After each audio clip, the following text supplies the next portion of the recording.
Hello ladies and gentlemen, welcome to 2CTV, your global news channel. I'm Maya 2C and we come to you guys with the latest news update, this time from Sudan, as the civil war has escalated over the last day or two, especially the last few hours, as civilians are continuing to be targeted, especially the Christians in Sudan. And of course, the political left, the liberal progressives across the Western world continue to be absolutely silenced because no Jews, no news continues. We're going to give you guys the latest updates, all the information about this, and the situation might seem a little bit confusing for a lot of people, especially if for some reason you've decided to watch the mainstream media reporting on this. We're going to explain to you everything in an objective way and explain what side is what and who is supporting which side, which could get a little bit complex, but of course we're going to take you through this together. If you're watching this live, we're going to get your reaction in the live chat, and of course leave a comment as well. Let me know what you think. First things first, this whole thing obviously erupted in April 2023. It's been going on for about 2 years now, over 2 years, but things have escalated over the last few days. A power grab after the failed civilian transition. So far, we've had over 150,000 people who have been killed. 12 million people have been displaced. This is the world's largest crisis, objectively speaking.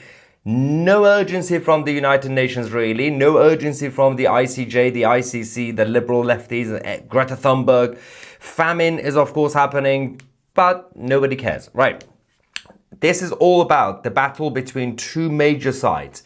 The SAF, so let's just call them, they are the official army of Sudan. They are basically in charge. They did a coup, controlled by the military. And then the RSF, they are the paramilitary, they are the militias fighting against the SAF. SAF, the military of Sudan, are backed by the Muslim Brotherhood. They are pro-Islamists. RSF are anti-Islamists, but they are Arab supremacists. So I'm going to explain exactly the difference. First things first, look at the map. The yellow section is the RSF, the Rapid Support Forces. The green section is the Sudanese Armed Forces. The SAF. They still control, obviously, the majority of Sudan, but of course, the move from the Rapid Support Forces of the militias is actually increasing. So let me tell you first about, we have a lot of videos, by the way. Some of them are going to be graphic, but it's important for the facts to get out there, especially footage from the innocent Christians in Sudan who are being targeted. Just a heads up, but it's important for you to know the truth, mostly because this civil war is now going global. It's affecting the rest of the world, especially the Western world, not just in terms of mass migration. You are going to have that even more, but also in terms of the influence of the Islamists, the Muslim Brotherhood, and their proxies. All right, first things first, let's talk about the SAF, the Sudanese army. They're pro-Islamists. They are the official national army. They've been in charge essentially since the 2019 coup that they did. They are linked to the Muslim Brotherhood. They've been accused of war crimes, of blocking democracy, empowering Islamist militias, and they are terrified of being prosecuted for the 2003 genocide in Darfur. Now, that's that side. So it seems like not good guys. There are no good side on this, for the record. Let's talk about the RSF. The opponents. Who are they? They are the paramilitary militia. They are against Islamists, Muslim Brotherhood, but they have a different problem. They were also evolved from the 2003 genocide. Both RSF and SAF are basically from the same side about 20 years ago. They went their different ways. RSF, the opponents, they've been accused of ethnic cleansing and mass killing. They are allegedly tied to the UAE side in Dubai. They do fight radical Islamism, but their army, their military, are essentially chasing gold mines. And that's the interest coming from the UAE. And I'm going to explain. There's a whole list. We're going to show you which side, which country is supporting which side, by the way. Both of them obviously are the offshoots of Omar al-Bashir's 30-year dictatorship between 1989 to 2019, right? So that's the explanation of the two sides. But the Arab Islamist gangs are kidnapping and rounding up Christian women and children for slavery. Over 3,000 of them have been killed in the last few days. Let's go to the first video. تقدم وجبة واحدة في اليوم الواحد أي الفطور فقط، ولم تعد هناك أي وجبة غذائية تقدم لهؤلاء الناس. They're all being taken for وجبة واحدة في slavery. اليوم. لذلك نرى الهزال على أجساد الأطفال والنساء بسبب الجوع Disgusting. في مدينة الفاجر، بسبب الحصار الجائر الذي تفرضه قوات الدعم السريع. مشاهد قاسية. Now, why are the leftists, the liberal progressives, so quiet? Perhaps people like Greta Thunberg don't even know where Sudan is. Perhaps because they don't care, because the Jews are not involved, or the Western side directly. Even though Islamists are killing thousands, and of course the Arab supremacists are also killing thousands. Greta, where are you? This is happening on the ground right now. It's absolute silence. We're not going to show you the end of this because, as you can imagine, yep, that's the end of that man's life. The last few seconds of it. Now, satellite images now confirm that over El Fashar's Darajia neighborhood, it appears to show evidence of door-to-door clearance operation. Absolutely insane ethnic cleansing. Now, the numbers you see on the screen, we can zoom in. On the number one is that you can see bodies and blood. And it's also the number 5, you can see their vehicle roadblocks, but their bodies are everywhere at this point, on the ground, across the whole area. Not a word, not a single word from the virtuous signaling Free Palestine mob, because I don't think they want to even bother do their own homework to find out exactly what's going on. So they would rather just listen to CNN and Al Jazeera.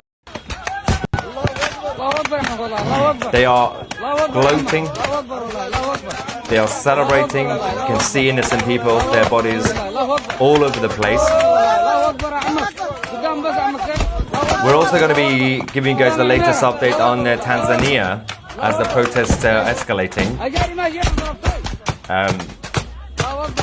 But yeah, as I said, it's shortly after this, we're going to come back live on 2CTV with the latest update from Tanzania. The situation over there is also absolutely insane. But for now, we're going to focus on the RSF versus SAF, the Sudanese Islamist army, and of course, the other side. Let's be objective. Who do you think is backing the two sides? Well, it might get a little bit complicated. I'm going to simplify this. So sit down, try and focus. It's going to be difficult. SAF on the left-hand side, that's the Sudanese Islamist army backed by Muslim Brotherhood. RSF is on the right-hand side.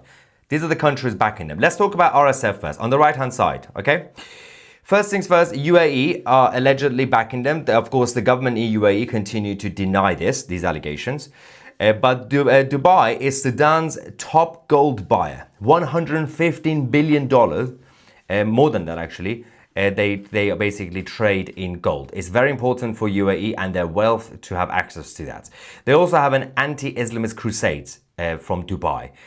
And that's their role. Russia has been backing both sides. Russia is the only country that's been backing both sides, funding both sides, training both sides. Recently actually moved from RSF to SAF. But when it was still backing the RSF side, on the right-hand side, the anti-government side, again, they were doing arms deals, they were doing gold deals, and since 2023, things have been changing because the gold fund has been actually helping Russia to fund the war against Ukraine.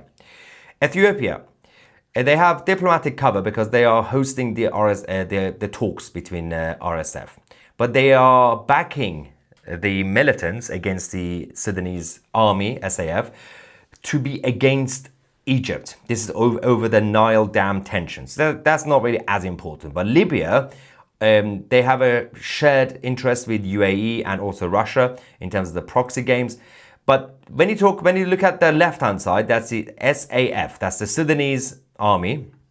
They are the Muslim Brotherhood Islamists, backed by Egypt and Muslim Brotherhood. Top military aids. They get training. They get pilots. They get jets. Big issue is about Nile water security, the dam threats. Saudi Arabia, they also back the Sudanese army because of finances and logistics. The Red Sea security and Vision 2030 is very important for Saudi Arabia. The Islamic Republic of Iran also backed the Sudanese army. They have arms deals for cash and influence. They also want to counter the UAE in the proxy wars. Of course, UAE and Iran are massive enemies. Turkey are backing the Sudanese side. Troops are training in Somalia. They are expanding Turkey's influence in order to bring back the Ottoman Empire 2.0. Qatar are backing the Sudanese army. They have political support, financial support, of course, Muslim Brotherhood ties, and they hate UAE. Russia, who've been backing both sides, are now officially backing SAF because of the naval base access. They also want to support the Islamic Republic of Iran in their fight against the UAE now. And they've also got enough gold from RSF, they don't really need them anymore. China is, of course, involved. All the imperialist nations are currently there, apart from the Western side, directly. China are giving the Sudanese army fighter jets. They also want to give them road stability and infrastructure, because, of course, China wants influence. Ukraine are also allegedly backing the SAF. Special forces have been fighting the Wagner group, they obviously are mercenaries from Russia, over the gold deal funding. But now that Russia is on the SAF side, Ukraine are kind of slowly pulling back. So it's not looking good.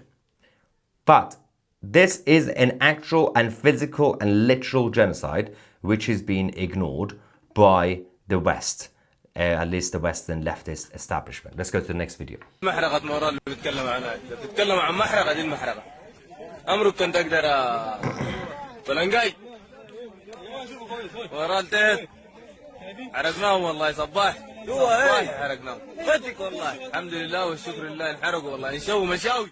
Yeah. Now, one problem is that we have actually received the latest updates, which we have just verified. UAE-backed RSF, the paramilitary group against the Sudanese army, the Islamist army, have now announced that they have officially arrested Abu Lulu, a senior commander of the Sudanese Islamist army, who was seen killing unarmed men and women, especially Christian civilians, in Fasher. So this is a major news update, and the Sudanese army, who are backed by the Muslim Brotherhood, are not doing too well right now. So this civil war has been going on for about 2 years, is not just escalating. We might be seeing rapid change, radical change, which will affect the whole world, from China, the Middle East, Russia, Ukraine, and of course the Western world in general. Over the next few days, you're going to see absolutely radical things happening across the whole world because of this. Now, UAE, who've been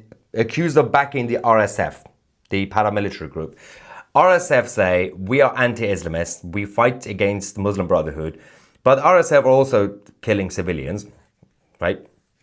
UAE have had to come out today to condemn everybody. This is the official statement. The UAE mission to the UN said today in the Security Council, the UAE condemned the heinous attacks against civilians in El Fasher and called on the RSF to ensure the protection of civilians and humanitarian personnel.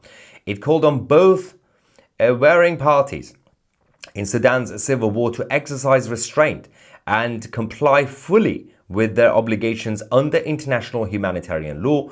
The UAE reaffirmed its steadfast solidarity with the Sudanese people, announcing an additional $100 million to support life-saving humanitarian efforts in El Fasher.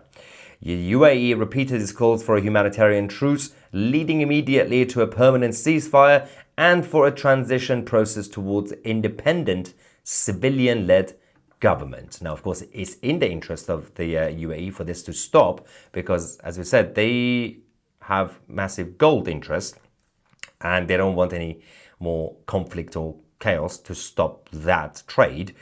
But of course, the other sides also want the gold and their territory. So part of the people who are fighting or backing these two sides, the issue is the Nile Dam, which is near Egypt. Part of that's infrastructure, and also the rest of it is gold resources. The rest of it is just territory to stop the other side from getting it. So basically, the Iranian side are backing this side because they hate UAE. The UAE are backing this side because they hate the Muslim Brotherhood. It could get complicated, but that's just the nature of that region. Now, the Muslim Brotherhood-led army in Sudan have now claimed that they are building drones and rockets to strike Tel Aviv in Israel, even though Israel are not involved in any of this. But what they are trying to do, I'm going to show you the video of the speech, by the way. The Sudanese Islamists, what they are doing is they are trying to ramp up support from around the world, from all the Islamist side. Any Islamist, whether you are in Qatar, whether you are in Michigan, in the US, whether you are in Gaza. So what they decided to do is to jump on the bandwagon of anti-Israel. They've now made an announcement that we are not just going to be destroying the UAE-backed RSF, but and the Christians, but we're all now going to be attacking Tel Aviv in Israel. From Khartoum to Gaza. المجاهدين في فلسطين كلها خصوصا في غزه، ونحن نفتكر انه معركه واحده معداده لكل الامه في افغانستان وفي العراق وفي تونس وفي ليبيا وفي اليمن في البوسنه وفي اذربيجان، كله عداء واحد. وبعد ما نخلص من محاولات ان شاء الله هذه السرايا وهذه الكتائب وهذه الجحافل. That's what they want. They want Gaza. بعد ما ندقهم هنا نضيفهم ونسحبهم. Yeah, they want to destroy the state of Israel. And Israel's sitting there saying, what did I do? Nothing to do with us. Why do you have to get us involved in your genocidal jihad? Anyway, there are more disgusting footage coming out of Sudan, which is not being covered by the mainstream. The next clip I'm going to show you is moments, seconds, before a Christian family were unfortunately wiped out.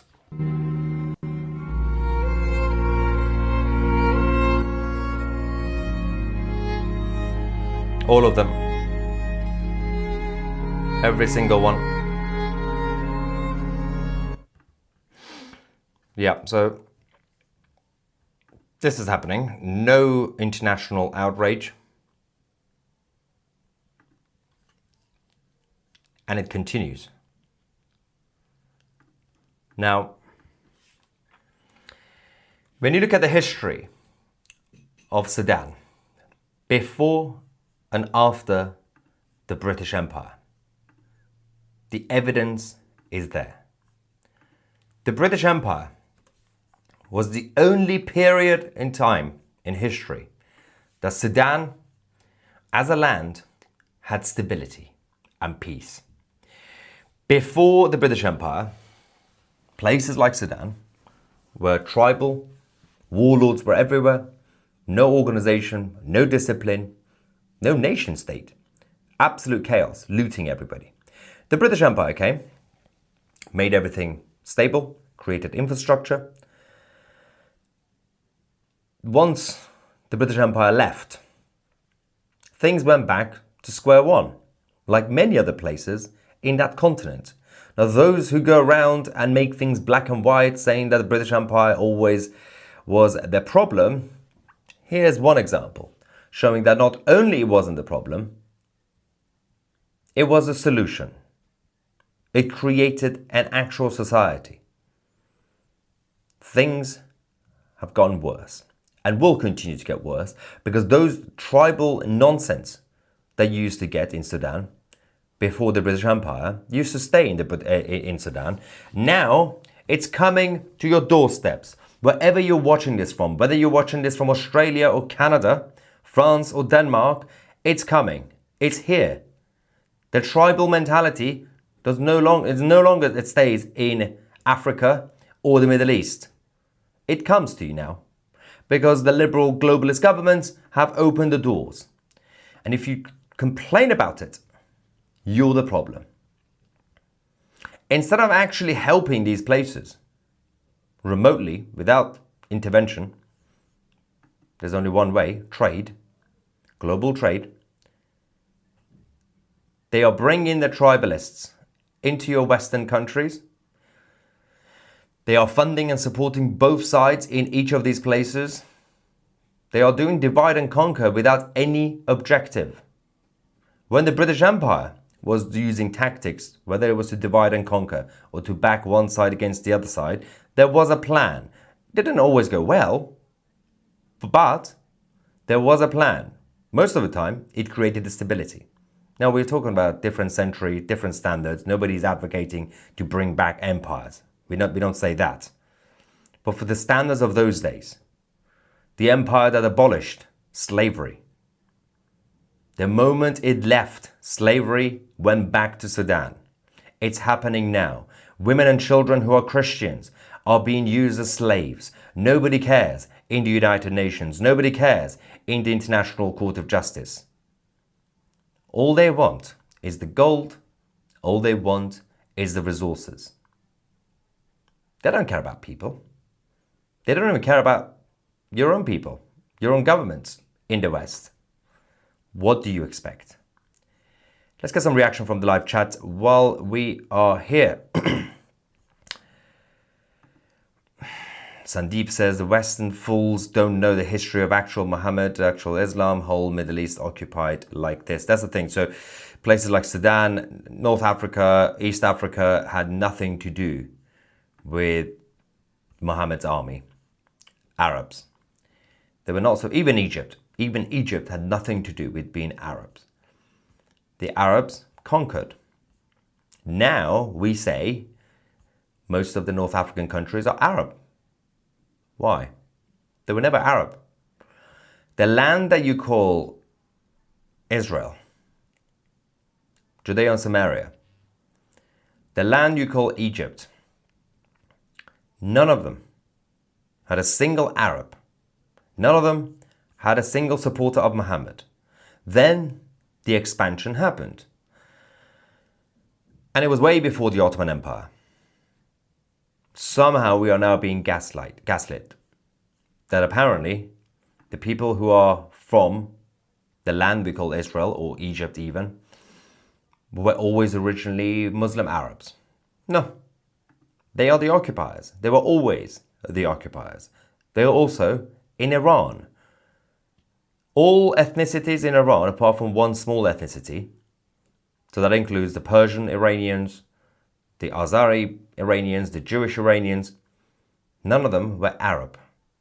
There was a small group of Arab Iranians in the south after Muhammad's expansion. But that's what they did. Iran had nothing to do. Persia had nothing to do with the Arabs. Israel had nothing to do with the Arabs. Manisha says, British Empire was the source of all these Islamic terrors and nonsense. You are Iranian and should know better. Same did to you. Manisha, you are an idiot. No.